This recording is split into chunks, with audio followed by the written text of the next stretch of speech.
Shalom, welcome to Challenging Torah, a project of the Malibu Jewish Center and Synagogue. Our challenge this week is to come back down from Sinai. It's been a moment, as we know, of fire and thunder and receiving of the Torah and Naseh v'Nishma, and of unity with the Holy Blessed One.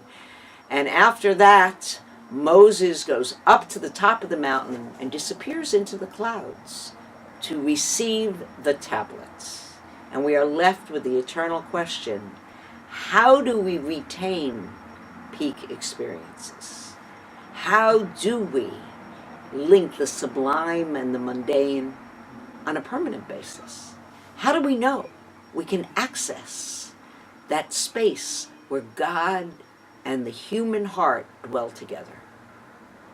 And what seems like abruptly, as Moses enters the cloud and the Israelites are below, we then turn the page and we are in the portion of this week of Terumah, and it says, "Speak to the people of Israel that they bring me an offering.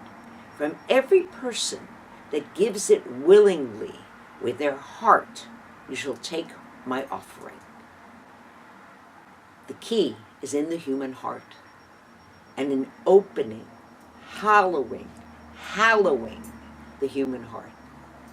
And how does that start? First, we have to give a present.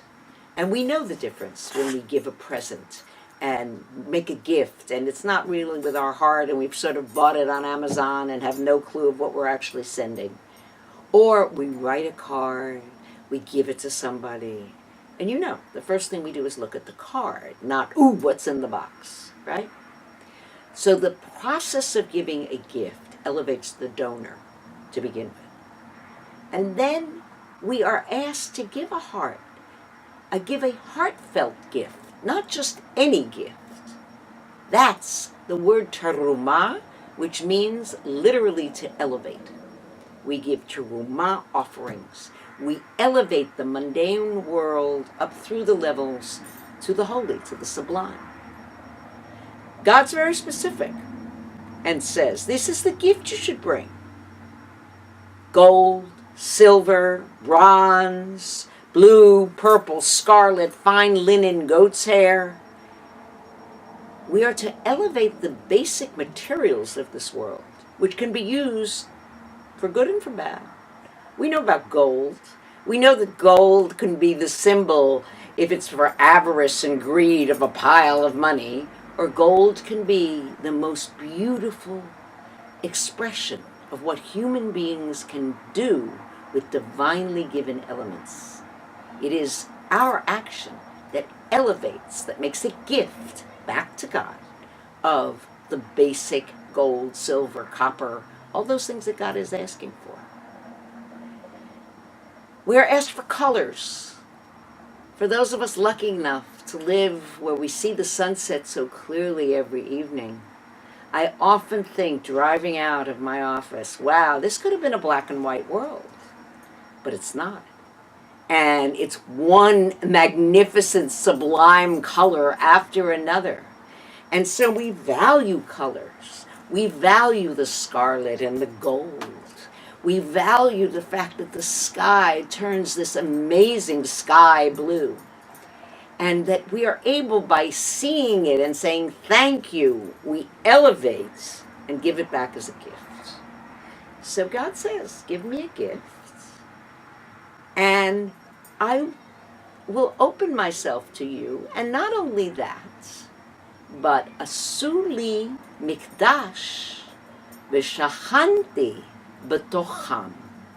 Make me a sanctuary, and I will dwell within you.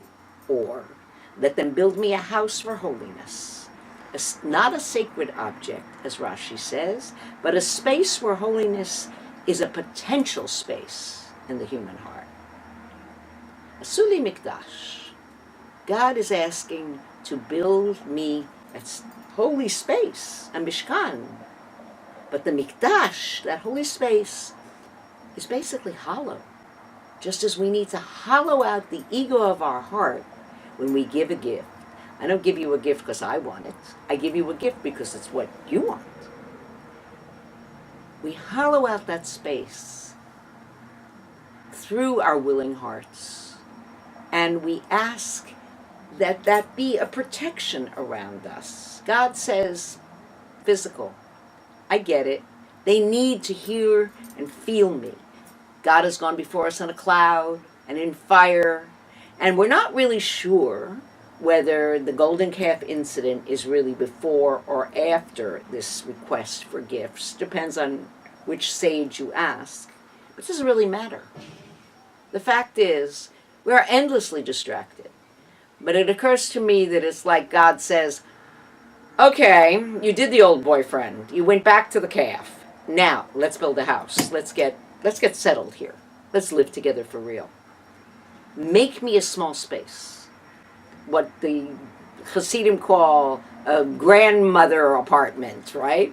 A granny flat, a dirah. Doesn't need, God is the whole heaven, but it's going to take a small space. But let me be with you. As soon as God gives you the directions for these are the gifts and how to open your heart, and I will dwell not in it, but within them, because this is really about how we connect God immanent inside and God transcendent, that which is outside. Because this is always the connection of the mundane and the sublime. God is within us and God is around us. Makif, Isavev, all of these terms, because God is everywhere, at all times. It's only when the human heart lets God in. And God is very specific. He says, okay, those materials, they shall make me an ark of shittim wood, 2 cubits and a half in its length, and you shall overlay it with pure gold, and make upon it a rim of gold around it, and you shall put the ark of testimony, those tablets that you're going to bring down, into the ark. And there you have it. Because at the center of this is the holy, hallowed, hollow space. At the top, and there will be 2 cherubim that are of gold, hammered workmanship, you shall make them, at the 2 ends of the cover. And the cherubim shall stretch their wings out high, covering the cover with their wings, and their faces shall look to one another, and cover the faces, the wings of the cherubim. And you shall put the cover on the ark, and in the ark you shall put the testament that I give you, and there I will meet with you and talk with you from above the cover, from between the 2 cherubs which are on the ark of testimony. Inside of the Holy of Holies, of the holy spot of the Holy of Holies, is exactly the place. And it's a void. It's empty. It's hollow space. When my heart is hollowed out from my ego, and I enter that holy space, I can hear God's voice. And all this Mishkan and all of these materials that they're going to schlep through the desert are really because that place, which is holy space between these cherubs that look at each other and look down at the same time, and the tension between them holds the space. That's where God's voice is heard. This week they discovered that Einstein was right, and that black holes colliding make a wrinkle in time, and that there is such a thing as space contortions. Maybe that's the space. Or the space is right within your own heart. Have a happy, holy, hallowed Shabbat.